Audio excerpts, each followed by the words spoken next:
Right, so here for another episode of OTV. Don't know what episode it is now at this stage, but you know, it's another one in here. It's a bit of a different one this week. We have two of the committee with us, and we have Dave Saul and Richie Somerville. Just as a warning note to everybody, Richie's a little worse for wear. So yeah, that's a little. How many points was that, Richie, last night? Just one or two. Just a disclaimer. It was my birthday, so I have to celebrate. We have to celebrate any way we can now at this stage. Yeah. Right, so just gonna pass over to two of you guys, and maybe Saul to start off, and just give us an overview of who you are, kind of how the club came about, give us a little bit of a background. Yeah, I'm chairman of the club since we founded in 2016.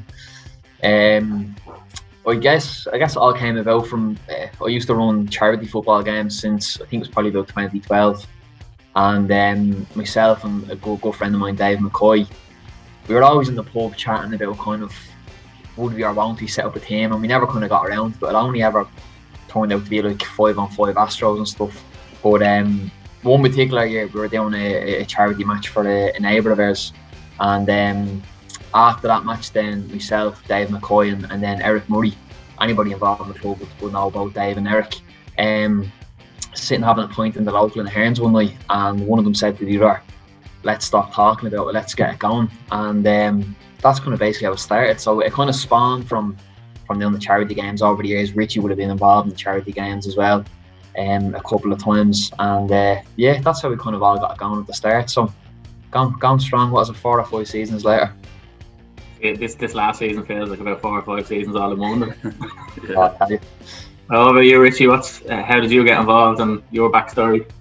Yeah, well, I suppose I was involved from the beginning. I originally started as a player, so I played for the first year, and then I just due to work commitments and things like that, I stepped away for a year, but then got involved then the following year.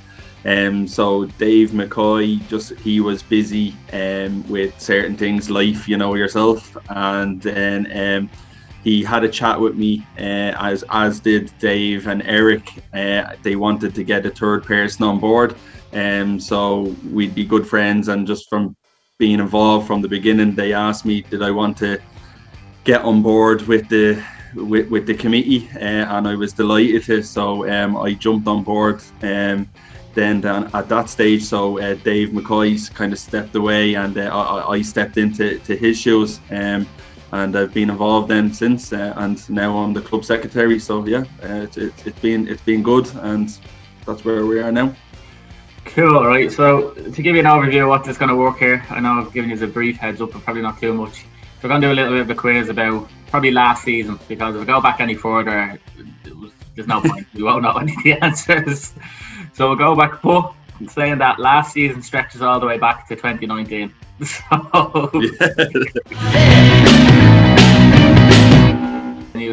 going to ask 5 questions. You both have the opportunity to write down an answer. When you both have an answer written down, just let me know you're ready. Share the answers, and whoever has the most obviously wins. There's 5 questions over. Is this multiple choice, or is it just... No multiple choice. Just go for it, write an answer down. So all right. Whoever gets the most is the winner. If there's a tie break after 5, like penalties, instead of sudden death, we're going to have a tie break question. I can't. If the tie break question, if it's still tied after that, just we'll have to like rock paper scissors or something. But I don't think it'll get to that. Right, like I said, don't worry about it. It's not going to go to a tiebreaker. Right. Take the draw now, Richie. Start off with an easy one. Well, it could be an easy one. Who got booked during the season for forgetting to take off their smartwatch? Oh.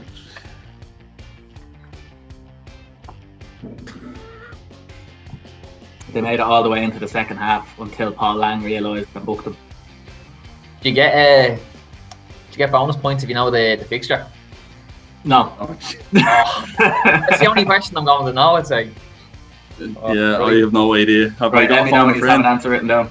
Right, good to go. I have one, yeah. Right, Richie, you go first then. I have it. Was it you? It was me. Was it? Yeah, that was a guess. Yeah, it was me. I was to give a little bit of a backstory. I was severely hungover It was when there was a brief kind of respite and things during the summer. Me and like 20 of our friends booked 2 B&Bs in Bundoran, and we had kegs and everything, and we've been drinking for the whole weekend. The night before I drank or the day before I drank like a bottle of Jim Beam. We got home about 2 o'clock, went to bed, got out of bed at 5, we were meeting at 5:30, and then Richie Eustace goes, Dan, you're starting right back. I was like, oh, for God's sake. Jesus. And then I was only waking up probably in the second half. I think we were 3 or 4-1 up, and then Paul comes over to me, he goes, I thought I'd done something wrong, I thought I'd cursed or something, and he just puts the yellow card in front of me, and he goes, 1, I said I spotted the ring, you're still wearing your wedding ring. I said, but then I spotted your watch. I was going to let you away with the ring, when I spotted the watch, he gave me the bucket. So, yeah. I remember that you were a bit worse for wear, but yeah, it was away to Ben Bull, it was good result. There was a funny of us though. There was me, there was probably Ethan, there was Aaron and Dan. I think we're all hanging together, and we ended up winning like I think 7-1 or something like that. It was a heavy weekend. I done well to get that right because I wasn't even at the game. you were there at the start and then you left off. You probably saw how hungover I was and was a good Right, next question. This one is, you have to cast your minds a bit back. We played a team twice and beat them twice. Before then the league was reclassed and they were put in a different league, so we lost the points against them. What team was it? Very start of this season. Yeah, I know that, yeah. I don't, but I can only think of one thing. Right, let us know when you're ready. I have an answer, yeah. Right, I have an answer. Right, Dave, you go first. No, I'm pretty sure it was Drumcondra. And what do you have, Richie? I have St. Anthony's. Saul is the right answer. Well done. Goes ahead. St. Anthony's were actually the team that I think won 3 games, and then they got moved out of the league into another league, and they lost all their points. So yeah, that's exactly what I thought. Yeah. St. And that was actually we had played Drumcondra twice and beat them twice, and played Ben Bulben once and lost to Ben Bulben, and that was the only fixture that was carried over to the new season. So you start on 0 points. But yeah, Jesus, that seems like it was. It seems like it was about 50 years ago now at this stage. It does. Unbelievable. Right, so we played a league, we played a cup game early on in the season where it was stopped for a strange reason, and it was going to be called off, but we eventually got it played. But why was the match stopped and postponed for such a long time? We don't have a notion, lads. Jesus. Go. Can you out through that again? So we were match had started. I think we were winning, or I think we made a good start. Then the match was postponed. Then we were going to go, right, we'll play a friendly. Then so we had everything set up to play a friendly, and then it's like, no, actually we can play the fixture. Yeah. And so we were there for probably 3-4 hours before the game finished. We ended up winning the game last minute with a Cormac goal. But why was the game postponed for such a length of time? Yeah, I remember that, yeah. I'm trying to think now whether Richie was there for that fixture. I don't know. I think he might have been. I think he was there. Was it Zimbabwe or something like that? No, I think it could have been it wasn't Clontarf. It was a team in the league above us anyway. They were league above us, and we were brilliant that day. But yeah, I'll give you. I don't know whether you said the score there, but we were 3 up, Richie, and it went to 3-all. So it was one of those games. Yeah. It's actually very memorable now. You say it like. Yeah, they brought. I know the game. The game. Yeah. They brought on 2 lads that were clearly their first team, and then they bashed us for the last 10 minutes. Like absolutely battered us for the last 10 minutes, and then we somehow got a win. Right, well, I have an answer. Right, go for it, Richie. Answer. I have no ref. What do you have, Saul? That's not right. The ref got injured. I know. I'm trying to think if it is the ref got injured. He pulled up after about 15 minutes, wasn't it? I'll give you half a point, Richie. Yeah. Okay. Yeah. I remember it now. You say it. Yeah. It was so funny, and then the other team were going mental because there was a match supposed to be kicking off straight after, and they wanted to go ahead, and that's why they were going to play a friendly and just get it over with. But we played on, thankfully. Right, next 4th question. It's 3 to 1.5 at the moment. I'm chuffed to get 3 out of 3, by the way. I'm happy with that. Right, we played Balkan in some of the worst weather I've ever seen up on the hill. Absolutely torrential rain. But it was some of the best football we probably played last season. 5 minutes into the second half, they just went, right, ref, load up, we're done. What score was it when we? What score was it to us when they decided to walk off and be done? When the ref blew. Yeah. I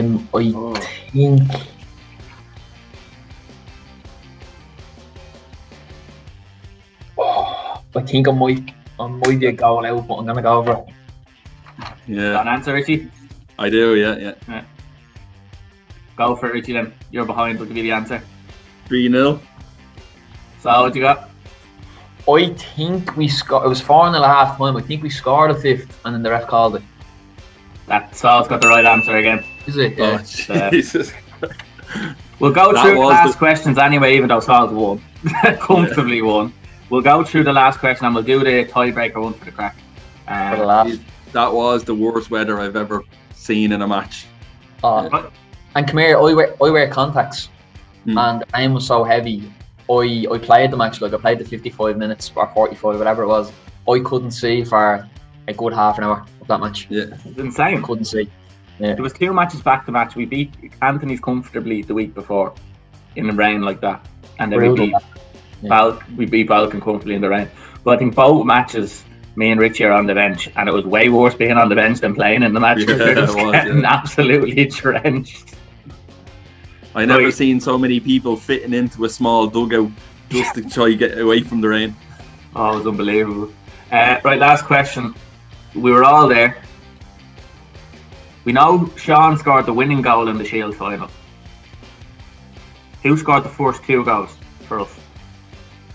So a point for each. Do you have to get it in? I won't let you get it in order. You don't have to get it in order. You don't have to get it in order. So it's 2 different scores, yeah. But it might be, I don't know, Richie, it might be the same person.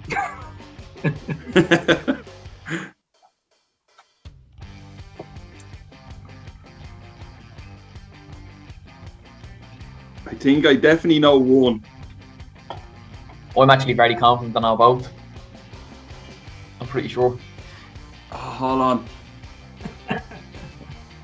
I think I might have it in order as well, actually, but I'm not too sure. But I'm pretty sure I know 2 of them. I had to double check the order with Keith because I couldn't remember, but I'm fairly certain like the order is correct as well. So I'll be interested to see what your order. Okay, I have an answer. Right, go on, Sal. I think it is in order. I think Terry scored, and Ethan scored soon after. It was, you're right. Terry and Ethan is the right answer, but we couldn't remember if it was Ethan and Terry or Terry and Ethan. But it was definitely Terry and Ethan are the right ones.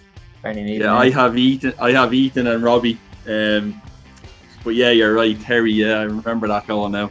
So that's a 6-2.5 victory for Dave. Yeah, I told you wouldn't need a tiebreaker question. Sure, we'll do the tiebreaker for the crack anyway. We have a bit of time. So the tiebreaker would have been, so we won on penalties in the semi-final of the Shield after it being 1-1 at full time with Pavi. Who were the 5 players who scored penalties? Well, me and Richie weren't there. We were in the Aran Islands together. Yeah. That's why it was a fair tiebreak, because I wasn't giving anyone a heads up. We were on the phone to John, the manager. Oh God, this is pure guesswork. I put it live on Instagram as well, so there's video evidence there. The dogs aren't happy with your tiebreak question. This is a they're telling you the answers. That's what it is. Yeah, it's a toughie, isn't it? I don't even know who was actually playing that day, but I'm gonna go for it. I have 4. Or 3. Technically, could I not win this if I get all of them and he gets none of them? 1 point per person, is it? Yeah. Oh God. 1, 2, 3, 4. I have 4 down, but I'd actually be fairly confident of probably 3 of them. So guess with the 5th. Go on. Right, I'll have a quick guess. I have 4. I have 5 anyway. And the 5 is probably just who I would pick now to take the penalties. Yeah, true. Well, You probably wouldn't be far. You probably wouldn't be far off by doing that, I'd say.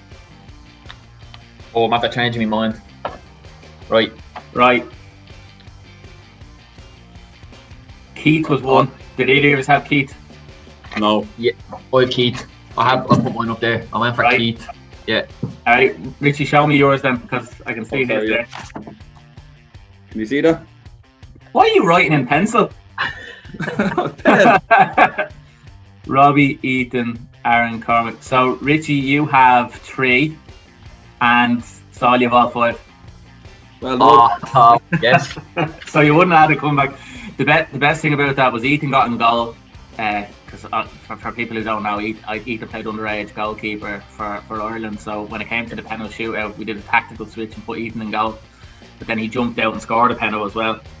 So it was he was definitely the hero of that shootout. And then Robbie scored the winner. I knew Robbie and Cormac were definitely going to be in a 5 because they'd be a penalty taker anyway. But the other 3 were pure guesswork. I knew Keith would step up as captain, but Shane and Ethan were good guesses. So yeah, very good guesses. You wouldn't be far off, like you said, guessing who you'd want to take them and stuff like that. Aaron was off the pitch at the time. I'd say Aaron would have took one, but he was off the pitch at the time.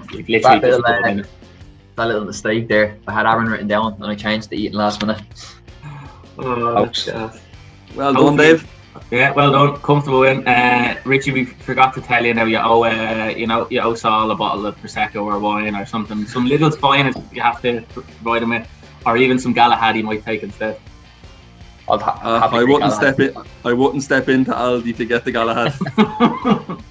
You're probably barred. Right, that was a bit of crack, lads. We'll do something like that again soon, hopefully with some new questions for 2021. Thanks a million, lads, and enjoy the rest of your weekend. Thanks, Dan. Cheers. See you later, Rich.